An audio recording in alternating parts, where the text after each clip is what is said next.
Yeah, there were a number of different formative events. So I think I first became interested in medicine when, as a teenager, I was undergoing a physical for football and someone heard a heart murmur, the person who was doing an exam. And so I underwent a number of medical procedures, including a heart catheterization, where I was diagnosed with a problem called patent ductus arteriosus, which is where some large vessels that go to the heart are connected together. Okay.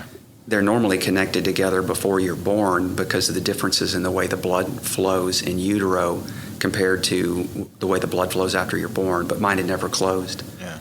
And so through that diagnosis, I ended up having a heart surgery. You know, now they do those things with just little catheters, but at the time, I'm in the hospital for a few days with with a big incision that goes from about the middle of my chest all the way to the middle of my back, which is a big deal for a 17-year-old to have something like that done. And that made me really very interested in medicine. And then at about the same time, I started learning more about this new technology, in vitro fertilization, and I was very interested in genetics. And I thought, what an opportunity through genetics to improve the human condition. And I was fascinated by that technology.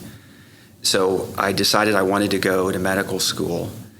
And I was also very interested in research, and that's ultimately how I got involved in doing research when I was in college, and then later decided to pursue a PhD at the same time through a dual degree program.